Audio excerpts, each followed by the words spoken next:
Ketika sholat kita baca inni wajjahtu wajhiya lilladzi fataras samawati wal ard. Aku hadapkan wajah batinku kepada zat yang telah menciptakan langit dan bumi. Saya tanya sama kalian, hafalan atau pengalaman? Jawab, hafalan atau pengalaman? Apakah saat itu kalian benar-benar menghadapkan wajah batinmu kepada Allah, zat yang telah menciptakan langit dan bumi? Atau cuma mulut komat kamit? Kalau cuma mulut komat kamit namanya bodoh.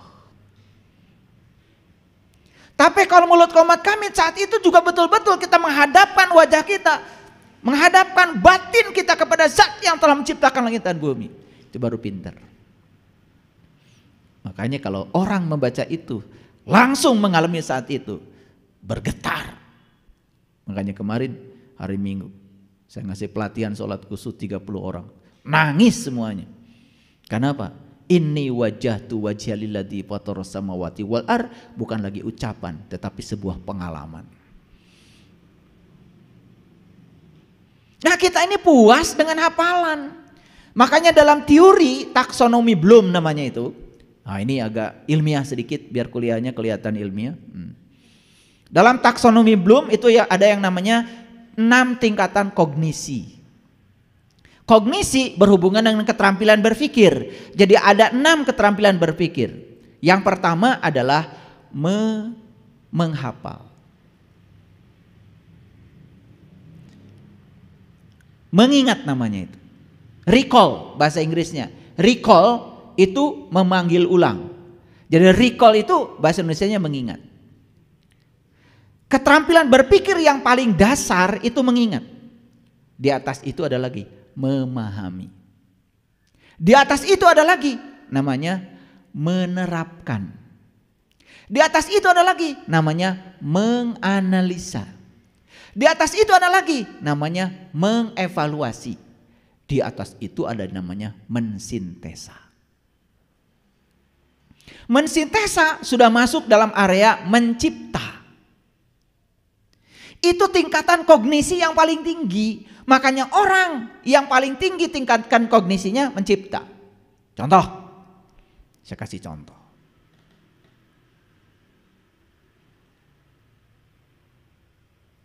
Kalau saya punya besi dua jenis besi, saya satukan, kemudian dikeling, disatukan di las. Ini besi yang dua ini beda jenisnya. Kalau dipanaskan ini besi, maka dia akan memuai. Karena beda tingkat kemuaiannya, maka dua logam ini ketika dipanaskan akan membuat logam itu jadi melengkung. Karena apa? Yang satu cepat memuai, yang satu lambat memuai. Yang lambat memuai akan tetap pendek, yang cepat memuai akan panjang. Maka yang panjang akan dilengkungkan oleh yang pendek. Jadi kalau dua logam yang berbeda jenisnya dipanaskan, maka dia akan melengkung. Ilmu bukan itu. Ilmu. Itu namanya pemuaian panjang logam namanya. Bisa dihitung itu. Berapa pemuaian panjangnya ketika suhunya berubah. Gampang itu rumusnya, di SD juga ada bisa belajar. Tetapi itu tidak ada artinya kalau baru sampai di situ. Kemudian orang mikir, ini buat apa Tuhan kasih ini? Dibuatlah setrika. Makanya setrika itu kalau sudah panas suka bunyi tak, mati, nggak ada listrik, dingin lagi. Nanti kalau sudah panas, sudah dingin, hidup lagi, tak, hidup lagi.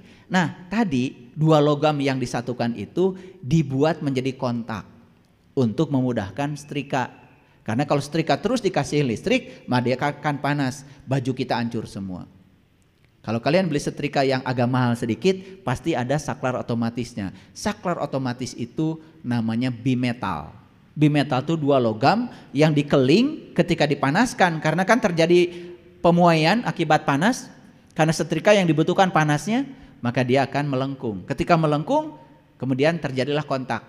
Ketika lurus lagi, lepas kontak. Melengkung lagi, kontak lagi. Ketika lurus lagi, tidak kontak. Hidup mati, hidup mati. Orang cuma tahu bimetal diterapkan dalam setrika, ada gunanya? Ada gunanya? Itu baru cerdas.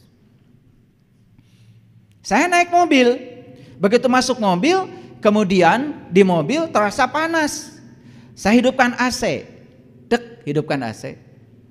AC di mobil saya sudah ada sensornya, mengerti ini panas terlalu tinggi, maka dia blowernya akan naik, blowernya naik, jadi keras sendiri, otomatis, karena pakai sensor. Baru ada gunanya kalau sudah diterapkan. Kalau tidak diterapkan tuh sensor, nggak ada gunanya. Sekarang semua dalam hidup serba otomatis.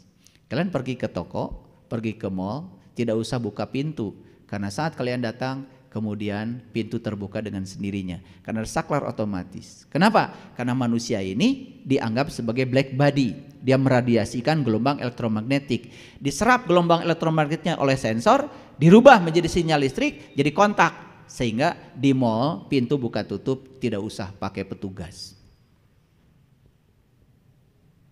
Teknologi sudah menguasai dunia, makanya gaul dikit. Riset tentang, sebetulnya gelombang elektromagnetik itu energi, itu belum terimplementasikan. Tapi begitu dibuat sensor, luar biasa. Sekarang orang perlu air panas, pakai solar cell. Sinar matahari yang berlimpah ini ditangkap oleh solar cell. Asalnya energi panas, dirubah menjadi sinyal listrik, dirubah menjadi energi listrik, berubah menjadi panas. Ada gunanya. Tapi kalau cuma tahu, energi matahari itu energi, itu kita masih bodoh. Tapi begitu energi dimanfaatkan menjadi energi listrik, diimplementasi dalam hidup, ada gunanya, baru kita menjadi pintar. Makanya orang pintar adalah orang yang terus belajar. Tahu kalau dirinya tidak tahu. Jadi jangan bangga dulu kalau anak-anakmu sudah hafal juz amma. Karena itu tingkatan berpikir paling rendah, namanya hafalan. Jadi tidak usah bangga kalau kita sudah hafiz Quran 30 juz. Kalau hafiz saja kemudian tidak menolong kita, maka kita tetap jadi bodoh. Kalau sudah tahu ilmunya, bismillahirrahmanirrahim saja udah keren sebetulnya, nggak usah 30 juz. Karena rangkuman Quran itu yang 30 juz adanya di surat Al-Fatihah. Surat Al-Fatihah dirangkum lagi, rangkumannya adalah bismillahirrahmanirrahim. Bismillahirrahmanirrahim dirangkum lagi. Itu adalah ba. Ba dirangkum lagi adalah titik yang ada di bawah ba. Maka titik yang di bawah itulah kun hijatnya ilmu. Siapa yang sudah menemukan titik itu? Sudah sampai itu. Sudah balik namanya. Sudah ketemu belum? Boro-boro. Makanya ba harus ketemu sin supaya ketemu mim. Makanya ba sin mim. Ba itu baitullah. Rumahnya Allah. Sin Rasulullah. Makanya Rasulullah dipanggilnya sin. Salatullah salamullah ala yasin habibillah. Salatullah salamullah ala toha Rasulillah. Jadi Allah panggil Rasulullah itu dua. Kadang-kadang dipanggil toha, kadang-kadang dipanggil sin. Jadi untuk menemukan rahasia ba harus ketemu dulu dengan sin. Maka kita akan ketemu rahasianya mim. Kalau sudah ketemu mim, itulah ma'rifat. Kepada siapa? Allah Ar-Rahman Ar-Rahim. Baru bismillahirrahmanirrahim itu utuh menjadi pengalaman spiritual. Membacakannya pasti ada energinya. Itulah orang pintar. Suka baca bismillahirrahmanirrahim? Suka? Tapi gak tahu isinya.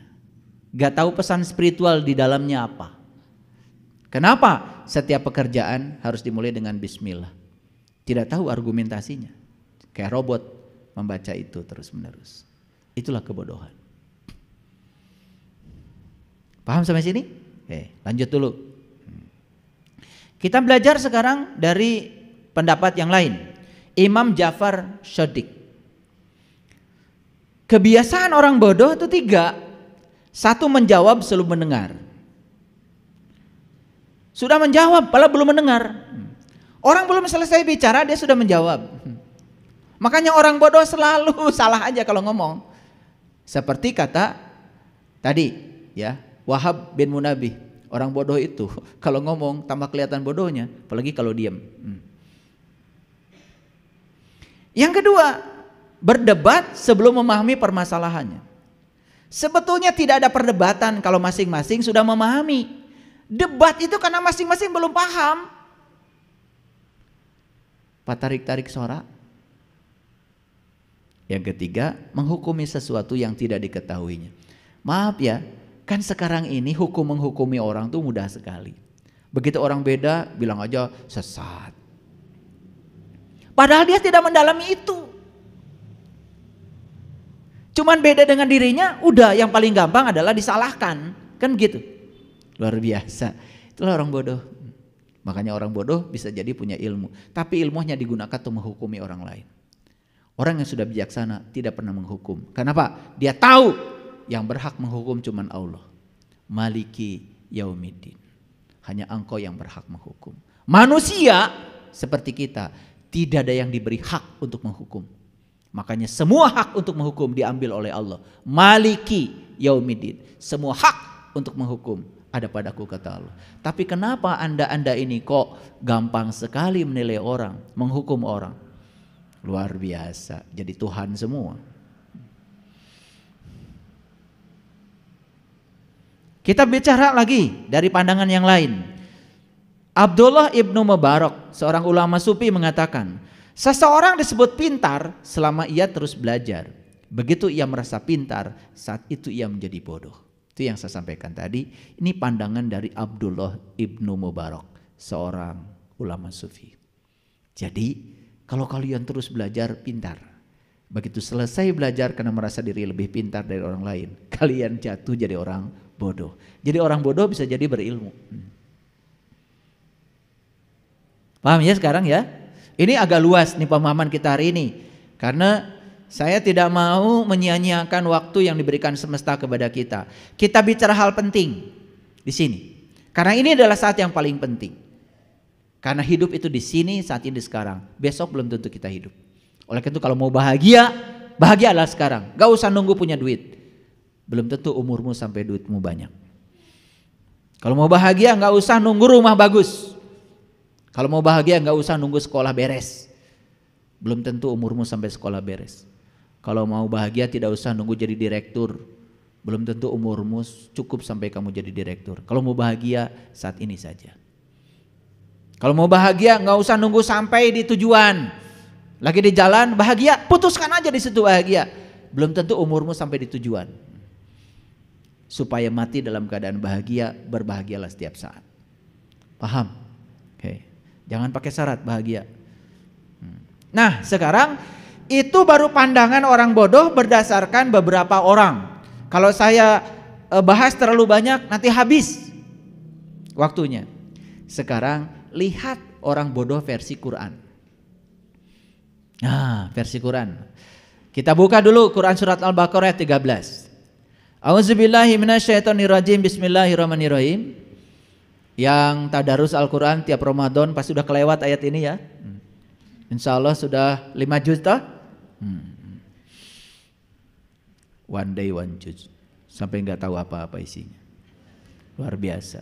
Makanya ada yang bilang sama saya, ayah saya itu kalau baca Quran tenang. Ngerti nggak? Iya, nggak ngerti. Oh pantesan tenang. Beda dengan saya, kalau saya baca Quran tuh jantung saya berdetak-detak terus. Karena saya ngerti yang saya baca. Jadi untung kalian tuh nggak ngerti ya, tenang aja. Kata Quran, barang siapa yang melanggar janjinya, maka aku jadikan dia kera yang hina. Itu Quran. Untung gak ngerti. Tenang aja. Walaupun melanggar janji setiap hari, tenang. Itu untungnya kalian. Karena gak ngerti, tenang. Padahal di Quran dikatakan apabila disebutkan nama Allah saja bergetar kalbunya itu. Kalau orang yang beriman itu. Jadi kalian tuh gak bergetar sama sekali. Tapi ngaku beriman. Aneh. Berbeda dengan di Quran. Kan di Quran begitu ayatnya kan. Wa iza tuliyat alaihim zadathum imana. Apabila dibacakan tanda-tanda Tuhan kepada dia. Bertambah-tambahlah imannya. Saking tenang, imannya pun gak pernah bertambah.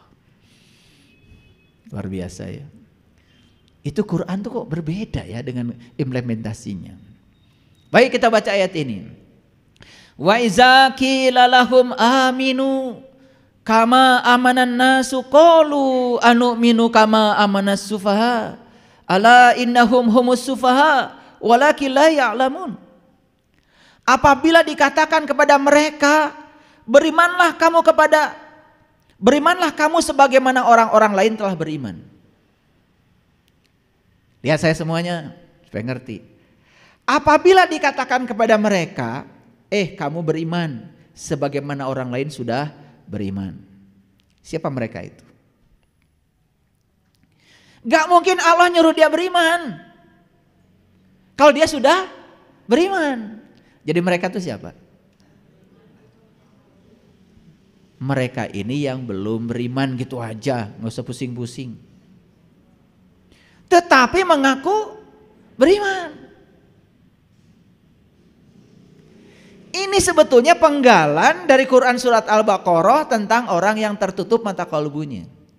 Jadi nanti kalian baca dari ayat 6. Innal ladzina kafaru sawa'un 'alaihim a'andartahum am lam tundirhum la yu'minun. Sesungguhnya orang-orang yang tertutup mata kalbunya sama saja bagi dia. Dikasih ceramah, tidak dikasih ceramah, tidak akan terbuka. Itu ayat yang ke-6. Jadi orang yang tertutup itu dikasih ceramah, tidak dikasih ceramah tidak akan terbuka. Berarti ceramah tidak akan bisa membuka yang tertutup. Karena untuk membuka pintu tidak bisa ceramah. Coba kalian berdiri depan pintu yang terkunci, ceramah saja. Wahai pintu, terbukalah. Aku sudah menunggu terlalu lama di depan pintu. Terbuka nggak pintu? Nah, itu. Kalian kasih ceramah aja dulu pintu yang tertutup sampai kapanpun nggak bisa masuk. Karena untuk membuka pintu yang tertutup, jetrek kuncinya buka, pintunya baru terbuka. Jadi Quran surat Al-Baqarah 6 sedang memberikan isyarat bahwa cara membuka yang tertutup tidak cukup dengan ceramah. Harus ada metodenya, harus ada caranya. Itulah caranya harus dicari. Innal ladzina kafaru sawa'un 'alaihim a'andartahum am lam tundirhum la yu'minun. Khatamallahu ala qulubihim wa ala sam'ihim wa ala absharihim gishawatu wa lahum adabun alim. Wa minan nasi may yaqulu amana billahi wa bil yaumil akhir wa ma hum bimu'minin. Kata Allah, banyak yang mengaku beriman di antara manusia. Padahal dia sesungguhnya bukan orang yang beriman. Yukhadi'una Allah walladzina amanu wa ma yakhda'una illa anfusahum wa ma yash'urun. Mereka hendak menipu Allah dan orang beriman, padahal mereka hanya menipu dirinya sendiri, cuma mereka tidak sadar. Fi qulubihim maradun fazadahumullahu marada. Dalam kalbunya ada penyakit. Penyakit apa? Penyakit mengaku, penyakit merasa. Kayak kalian kan dari kecil merasa paling beriman, mengaku sudah beriman. Padahal iman itu ada tandanya. Ciri orang beriman tuh jelas di Quran. Kholatnya khusyuk. Jelas di Quran ciri orang beriman itu, ya. Qad aflahal mu'minun alladzina hum fi salatihim khashi'un walladzina hum 'anil lagwi mu'ridun, dan seterusnya. Ciri orang beriman itu 1, salatnya khusyuk. 2, tidak pernah melakukan, memikirkan, membicarakan yang tidak berguna. Kalian salat gak khusyuk, mikir kemana-mana, yang dibicarakan, yang dipikirkan, yang dilakukan, yang tidak berguna, ngaku beriman. Gimana sih cirinya gak ada? Disebut tarasi, sotemun bau, hilang baunya tidak disebut tarasi lagi. Betul? Hilang cirinya, hilang namanya. Maaf. Kalau ciri itu ada padamu, sebetulnya pengakuanmu itu gak ada artinya. Ngaku orang beriman, tampakkan cirinya dalam dirimu. Bahkan di Quran dikatakan walladzina hum ala sholawatihim yuhafidun. Ciri orang beriman itu salatnya tidak bergantung pada ruang dan waktu lagi. Tidak 5 waktu lagi, setiap saat. Ala sholawatihim yuhafidun. Terhubung selalu dengan Allah setiap saat, setiap ruang dan waktu. Itu Quran. Dan kalau saya bahas ciri orang beriman, ini bukan topiknya. Karena topik hari ini orang bodoh. Kita batasi supaya tidak luas, tidak terlalu luas. Karena ilmu itu kalau tidak dibatasi terlalu luas. Baik, baca lagi ayat ini. Apabila dikatakan kepada mereka, nah mereka ini adalah orang yang belum beriman, tetapi mengaku sebagai orang yang beriman. Apa kata mereka? Lihat, berimanlah kamu, kata Allah. Sebagaimana orang-orang lain telah beriman. Apa yang mereka katakan? Si orang yang mengaku beriman itu bilang apa? Mereka menjawab, akankah berimankah kami? Akan berimankah kami sebagaimana orang-orang yang bodoh itu telah beriman? Orang yang mengaku beriman itu, orang yang beriman sungguhan dibilang bodoh sama dia.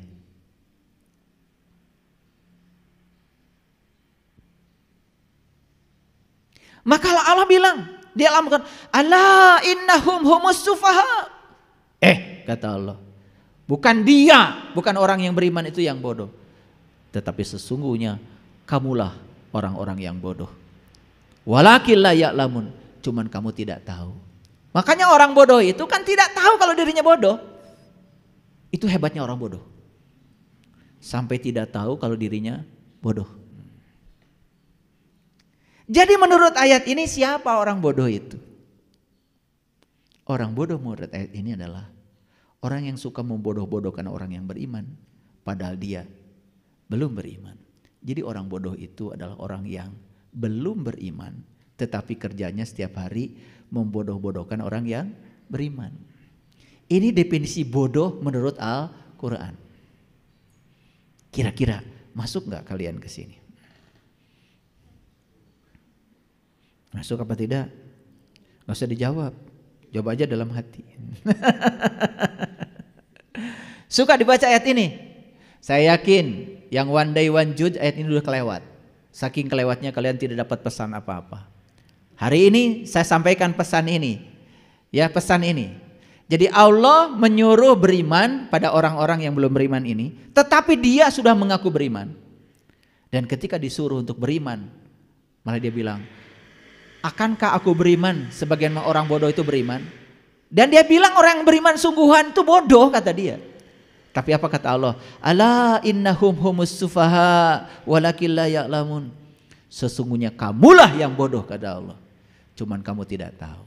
Jadi yang memberi julukan orang bodoh ini bukan siapa-siapa, Allah sendiri. Pada siapa? Orang yang hari ini belum beriman, tetapi mengaku dirinya beriman. Maka kata Allah, kamu bodoh, cuman kamu tidak tahu kalau kamu bodoh. Karena orang bodoh tidak pernah tahu kalau dirinya bodoh. Itu hebatnya orang bodoh. Makanya orang pintar itu tahu kalau dirinya bodoh. Makanya bedanya orang bijaksana dengan orang bodoh cuman satu. Orang bodoh tidak tahu dirinya bodoh, sedangkan orang bijaksana setiap saat merasa bodoh, maka dia belajar terus. Orang bodoh yang tidak tahu dirinya bodoh pasti tidak belajar karena merasa sudah selesai belajarnya. Makanya ingat waktu kalian di wisuda, benangnya dipindahkan kan dari kiri ke kanan tuh. Ingat gak? Ingat gak waktu wisuda? Sadar? Gak tahu juga. Yang penting kalian berfoto aja pakai toge. Toge ya. Itu dipindahkan dari kiri ke kanan tuh artinya apa? Kiri itu lambang kegelapan, kanan tuh lambang kesadaran. Dipindahkan benangnya dari kiri ke kanan. Semoga kalian sadar. Gitu maksudnya. Selesai wisuda berhenti belajar, jatuh jadi orang bodoh. Saya pernah tanya itu teman saya yang suka mau wisuda. Itu kamu pindah-pindahkan benang dari kiri ke kanan, emang kamu ngerti? Gak tahu. Kan dulu juga yang dulu-dulu pejabat dulu mindahin benang dari kiri ke kanan aja. Itu enak banget. Begitu saya kasih tahu, oh itu maksudnya. Iya dong, ngerti dikit lah gitu. Kasihan. Jika perlu di pidato wisuda itu kasih tahu mahasiswa bahwa benang hari ini aku pindahkan dari kiri ke kanan, artinya apa? Kamu sekarang dari golongan kiri berubah jadi golongan kanan. Pakai ayat sedikit biar ngerti. Fa ashabul maimanati ma ashabul maimana. Beruntunglah orang kanan. Kan gitu. Ya, merugilah golongan kiri. Jadi kalau di kiri terus rugi. Kalau pindah ke kanan waras. Gitu maksudnya. selesai wisuda waras harusnya. Selesai wisuda tambah nggak waras, berhenti belajar, jatuh jadi orang bodoh. Ini biar ceramah saya juga didengar sama yang wisudaan. Jadi ngerti sekarang versi bodoh menurut Quran? Siapa orang bodoh menurut Quran? Ngaku beriman, malah dia membodoh-bodohkan orang lain yang beriman beneran. Dia tidak tahu bahwa dia bodoh. Satu. Kita lihat ayat lain. Agak banyak ya ayatnya hari ini. Orang bodoh menurut Quran yang kedua itu ada di Quran surat Al-A'raf ayat 199. A'udzubillahi minasyaitonirrajim. Bismillahirrahmanirrahim. Khudil afwa wa'mur bil urfi wa'rid anil jahilin. Jadi jahilin itu bahasa Arab dari kata jahil. Jahil itu bodoh. Jadi jahilin itu gelar dari Allah buat orang yang bodoh. Awas, karena kalian ingin anaknya ke Arab-Araban, begitu lahir dikasih nama Muhammad Jahilin. Muhammadnya sudah bagus. Kadang-kadang begitu ya, asal Arab aja udah seneng gitu dianggap soleh. Jahil tuh bodoh. Jahilin orang yang bodoh orangnya. Kita lihat ayat ini. Jadilah pemaaf, khudil afwa wa'mul bir urfi, dan suruhlah orang untuk urfi. Urfi arafa itu mengenal. Makanya terjemahan yang benarnya ayat ini adalah khudil afwa wa'mur bil urfi. Jadilah pemaaf dan suruhlah orang untuk mengenal. Suruhlah orang untuk mengenal. Mengenal siapa? Kenali jati diri. Siapa yang kenal dirinya, maka dia akan kenal pada Tuhan. Cara mengenal Tuhan yang paling ampuh yang diajarkan para nabi, para rasul adalah kenali diri. Man arafa nafsahu faqad arafa rabbahu. Jadilah pemaaf dan suruhlah orang untuk mengenal. Berpalinglah dari orang-orang yang bodoh. Jadi ayat ini menyuruh kita untuk berpaling dari orang-orang yang bodoh. Nah, orang bodoh yang mana? Yang tadi, yang mengaku beriman, kerjanya membodoh-bodohkan orang beriman, padahal dia sendiri yang tertutup.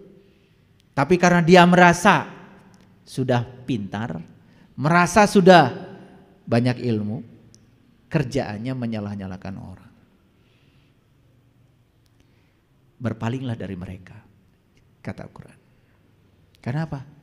Bergaul dengan orang bodoh, bisa jadi kita ikut bodoh juga. Karena kebodohan itu menular.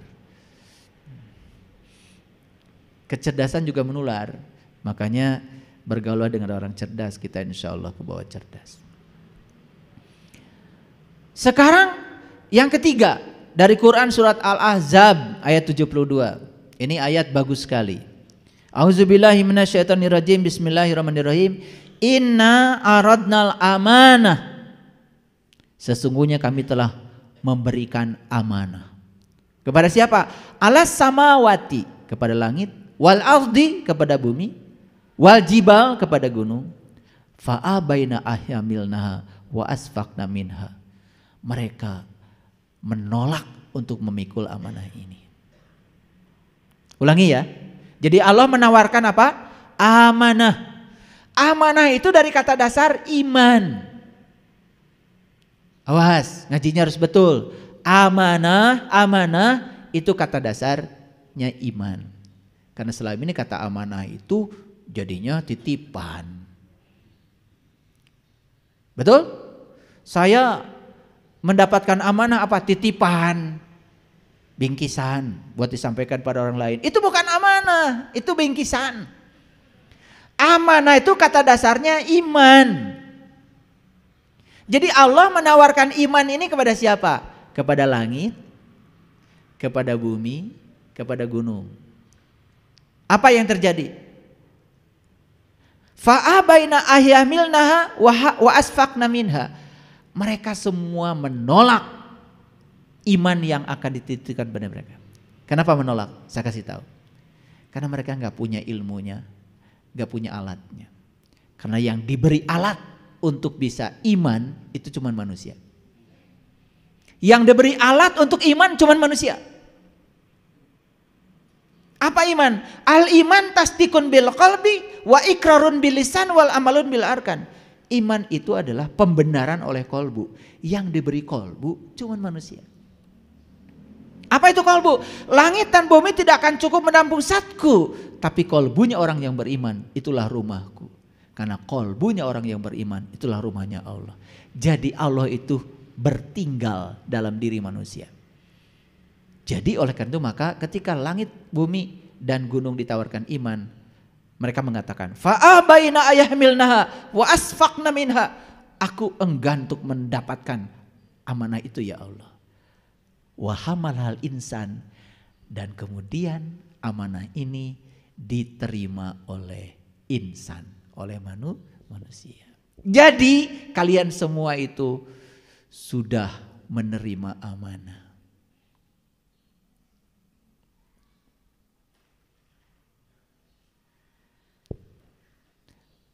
Langit, bumi, gunung menolaknya, tapi kalian menerimanya. Tetapi ayat ini dipungkas dengan pernyataan yang sangat luar biasa. Innahu kana doluman jahula. Sesungguhnya manusia itu amat dolim dan bodoh. Yuk lihat saya semua. Siapakah orang yang dolim dan bodoh itu? Manusia yang mana yang dolim yang bodoh itu? Satu, yang menolak amanah ini. Satu itu. Mau menerima amanah ini? Mau? Mau? Mau? Kenapa enggak mau? Karena langit tidak bisa, bumi tidak bisa, gunung tidak bisa, karena mereka enggak punya alatnya. Sedangkan manusia diberi alatnya. Loh kenapa enggak mau? Jadi manusia yang menolak amanah ini, maka dikatakan dolim dan bodoh. Satu. Yang kedua, dia terima amanah ini, tetapi dia tidak menjaganya. Itu lebih dolim dan bodoh lagi. Jadi kalau ingin tidak dolim, tidak bodoh, terima amanah ini dan jaga. Paham? Jadi udah tahu sekarang yang dolim dan bodoh siapa? Satu, yang tidak mau menerima amanah ini. Jadi amanah itu iman. Ingat ya, yang tidak mau menerima iman ini dari Allah. Mau dibukakan oleh Allah pintu kolbunya, gak mau.